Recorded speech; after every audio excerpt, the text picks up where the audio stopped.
Hello दोस्तों, आपका स्वागत है हमारे चैनल चैंपियन जैद पर। मैं हूं आपका दोस्त मोहम्मद जैद। और 10th वालों की एक क्वेरी थी, बहुत सारे डाउट्स थे कि भाई हाउ टू डू एसएसटी। ठीक है, एसएसटी जिन्हें नहीं पता उन्हें बता दूं, मुझे भी नहीं पता था फिलहाल। 10वीं में मुझे भी नहीं पता था कि भाई एसएसटी होती है। 10वीं के बाद जब क्वेश्चंस पूछने लगे स्टूडेंट्स तो मैं समझ गया एसएस से तो सोशल स्टडीज़ है। अब टी क्या है इसमें मुझे नहीं पता। ये सोशल स्टडीज़ एंड टाइमिंग या क्या है, फुल फॉर्म आप लिख दो चाहिए तो। क्या मतलब ये एसएसटी का मतलब स्टडी है, सोशल स्टडीज़ है ना, हो सकता है। फिलहाल देखो, सोशल स्टडीज़ में आपको 3 चैप्टर्स हैं, 3 सब्जेक्ट्स हैं। एक है हिस्ट्री, एक है पॉलिटिकल साइंस और तीसरा है ज्योग्राफी। ठीक है, हिस्ट्री में टोटल 9 चैप्टर्स हैं, पॉलिटिकल साइंस में टोटल 5 चैप्टर हैं, ज्योग्राफी में पूरे 9 चैप्टर्स हैं। ठीक है, और इनमें से आपको कोई 7 चैप्टर करने हैं, इनमें से कोई 4 चैप्टर करने हैं, इनमें से कोई 7 चैप्टर करने हैं। ठीक है, क्या करना है आप लोगों को, डूज डोंट्स। ठीक है, never leave first and last chapter. पहला और आखिरी चैप्टर कभी छोड़ के मत जाना। ठीक है, पहला और आखिरी चैप्टर कभी मत छोड़ के जाना। ठीक है, never leave any chapter fully. कभी भी किसी चैप्टर को आप लोग टोटली मत छोड़ देना। ठीक है, डूज में आपको क्या क्या करना है, पहली चीज आप लोगों को एक्सरसाइज करना है सभी का, एक्सरसाइज ऑफ ऑल चैप्टर्स। ठीक है, ऑब्जेक्टिव्स ऑफ ऑल चैप्टर्स। ठीक है, अभी आपके पास 5 महीने हैं, एम्पल अमाउंट ऑफ टाइम है, टेंशन मत लो। ठीक है, जो पाई चार्ट्स हो गए, जो टेबल्स हो गए, जो हिस्टोरियोग्राफर्स हो गए, जो बुक्स के नेम के ऑथर्स हो गए, ठीक है, ऐसी बहुत सारी चीज़ें हैं जो आपको पाई चार्ट के फॉर्म में दी रहती है, उनका एक सेपरेट आप असाइनमेंट बना लो। ठीक है, हर एक असाइनमेंट बुरे काम के लिए ही नहीं होता है, कुछ कुछ असाइनमेंट से आपका फायदा भी होगा। तो आप लोगों को करना क्या है, आप लोगों को सबसे पहली बात की सारे चैप्टर्स की एक्सरसाइज को निपटा देना है। ठीक है, जितने भी चैप्टर्स आपके पास है उन सभी की एक्सरसाइज को आप लोगों को अच्छे से कंप्लीट कर लेना है। उसके बाद अगर टाइम बचता है तो आप लोग ऑब्जेक्टिव्स सारे चैप्टर्स के एकदम अच्छे से कर डालो। ठीक है, सिर्फ एक्सरसाइज के ही ऑब्जेक्टिव्स, बाकी नहीं बोल रहा हूँ मैं। मोस्टली वहीं से ही आएगा, 2-3 अगर अलग से आया तो अब वो आप लोग के ऊपर है, अब छोड़ना पड़ेगा उतना तो क्या कर सकते हैं। तीसरा जो पाई चार्ट है, टेबल है, ठीक है, और भी बहुत सारी चीज़ें होंगे, ट्री डायग्राम होगा, डू एज डायरेक्टेड करके ये क्वेश्चन आता है, तो 3 में से कोई 2 करना होता है, तो ये काफ़ी ज़्यादा इंपॉर्टेंट है करना आपके लिए। ठीक है, इसको एक असाइनमेंट के तौर पे बनाओ, मतलब आपके पास 5-6 पेजेस का एक फाइल बनाओ, 5-6 पेज का, मतलब पेज ही बना लो खाली। मैं कौन सा टीचर हूँ जो चेक करूँगा कि फाइल सही से बनाई है या नहीं, 10 रुपये वाली फाइल तो नहीं यूज़ की है ना, तो ऐसा थोड़ी मैं चेक करूँगा। तो आपको क्या करनी है, बेसिकली 6 पेजेस लेने हैं और उन 6 पेजेस पे पहले से लेकर 9वें चैप्टर में, ये हिस्ट्री के लिए बता रहा हूँ मैं, पाई चार्ट वगैरह उसी में है, उसी में आता है। ठीक है, पाई चार्ट वगैरह किस में आता है, हिस्ट्री में आता है, तो ये हिस्ट्री के लिए बता रहा हूँ मैं, हिस्ट्री एंड पॉलिटिकल साइंस। तो आप लोगों को 6 पेजेस में क्या करना है, 1 से लेकर 9 चैप्टर में जितने भी ट्री डायग्राम से, जितने भी पाई चार्ट्स आपको दिखे, नवनीत में, मास्टर की में, यूनिक सॉल्यूशन में, टारगेट में, सारी डाइजेस्ट छान मारो। आपके बहुत सारे दोस्त होंगे, सभी के डाइजेस्ट में चेक करो और सारे पाई चार्ट, असाइनमेंट टेबल जो भी आपको दिखे, सबका एक प्रॉपर एक असाइनमेंट बना लो और असाइनमेंट बना के उसको आप डेली रिवाइज करते रहो। ठीक है, और इसको याद करने का एक ट्रिक होता है कि मतलब जैसे 4 नेम है, एक नाम है दिल्ली, मुंबई। ठीक है, मतलब मैं नाम सोच लेता हूँ कि जैसे आप लोगों को कैसे याद करना है। ठीक है, जैसे आप लोगों को कोई एक आंसर देना है जिसमें लिखा है कि भाई डेवलप्ड सिटीज़ के नाम बता दो, तो मान लेते हैं कि हमारे यहाँ पे मुंबई, दिल्ली और हैदराबाद और चेन्नई, मान लो ये 4 सिटीज़ हमारी काफ़ी ज़्यादा डेवलप्ड है। ठीक है, तो दिल्ली, मुंबई, हैदराबाद, चेन्नई, तो हमारे पास क्या है, हमारे पास दिल्ली है, हमारे पास हैदराबाद है, हमारे पास मुंबई, हमारे पास चेन्नई है। ठीक है, तो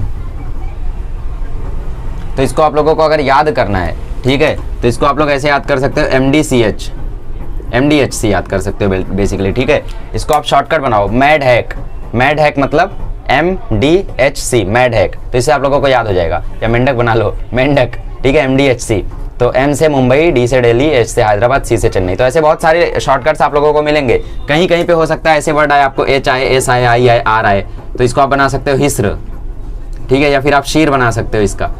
तो ऐसे बहुत सारे छोटे मोटे आपको शॉर्टकट्स हर एक डूएस डायरेक्टर में मिलते रहेंगे, तो आप ऐसे बना के इन्हें याद कर सकते हो असाइनमेंट बनाने के बाद। ठीक है, ओके। ऑब्जेक्टिव्स आपको सारे चैप्टर के करने हैं और एक्सरसाइज करनी है। कभी भी किसी चैप्टर को फुल्ली नहीं छोड़ना है, तो कितना छोड़ना है आपको, ऑब्जेक्टिव्स और पाई चार्ट्स तो कर लेने हैं। ठीक है, आप लोगों को इन चैप्टर्स के ऑब्जेक्टिव्स और पाई चार्ट्स तो कर लेने हैं। फर्स्ट एंड लास्ट चैप्टर क्यों नहीं छोड़ना है, क्योंकि अक्सर बोर्ड एग्जाम में ऐसा देखा जाता है कि वो जो मेन क्वेश्चन है ना, वो एक तो पहले चैप्टर से देते हैं, एक आखिरी चैप्टर से देते हैं। आप पहले साल का जो बोर्ड एग्जाम है, मतलब 2020 का जो पेपर है, 19 का, अब 2019 के बोर्ड का पेपर निकालो तो उन्होंने रस ग्रहण मराठी में दिया पहले पोयम और आखिरी पोयम से, उन्होंने ज्योग्राफी में क्वेश्चन दिया पहले चैप्टर आखिरी चैप्टर से, उन्होंने हिस्ट्री में क्वेश्चन दिया पहले चैप्टर आखिरी चैप्टर से। तो ये बोर्ड का एक स्कीम होता है, ठीक है, तो वो पकड़ में आ चुका है। लेकिन अभी खैर हो सकता है वैसा ना भी दे, लेकिन आप लोगों को नहीं छोड़ना है क्योंकि पहला और आखिरी चैप्टर हमेशा इंपॉर्टेंट होता है, छोड़ना है तो बीच के छोड़ो, ठीक है। अच्छा, तो ये हिस्ट्री और पॉलिटिकल साइंस में छोटी मोटी बातें हो गई, ठीक है। गिव रीजन अच्छे से कर लो, ट्रू फॉल्स अच्छे से कर लो, एक दो ही स्टेटमेंट याद करो बट कर लो, ठीक है, ताकि आप लोग वहाँ पे लिख पाओ, ब्लैंक ना हो जाओ। अच्छा, ज्योग्राफी की बात करें तो ज्योग्राफी में आप लोगों को देखो 32 मार्क्स 26 मार्क्स के तो ऑब्जेक्टिव्स हैं, मैप आएगा, क्वेश्चन आंसर आएगा ऑब्जेक्टिव में, ठीक है, वन वर्ड आएगा, तो ये सब तो आप लोग कर ही लोगे, ग्राफ वगैरह बना ही लोगे, बार ग्राफ वगैरह पे पूरा वीडियो अवेलेबल है चैनल पे, आप सर्च करो geography maps champion Z, bar graphs in geography champion Z, सब मिल जाएगा आपको, ठीक है। तो ज्योग्राफी में आपको क्या करना है, देखो 26 मार्क्स का तो आपके पास ऑब्जेक्टिव है, और जो 14 मार्क्स का बड़ा आंसर है उसमें 6 मार्क का गिव रीजन है और 8 मार्क का ये है, ठीक है। 6 मार्क के गिव रीजन में आपको 2 करना होता है, इसमें भी 2 करना होता है 3 में से, शायद इसमें 4 में से 2 करना होता है, अच्छा नहीं, इसमें भी 3 में से 2 करना होता है। तो बेसिकली गिव रीजन में आपको 3 में से 2 करना है, इसमें भी आपको 3 में से 2 करना है, ठीक है। और ये जो 26 मार्क के ऑब्जेक्टिव्स है, यहाँ पे आप लोग पेपर पैटर्न देख लो कि किस प्रकार से क्या है, और उसके हिसाब से आप लोग अपनी तैयारी जारी रखो। कुछ भी यहाँ पे एक भी नंबर आपका नहीं जाना चाहिए, 26 में से आपके पूरे 25 आने चाहिए। चलो एक नंबर छोड़ दिया।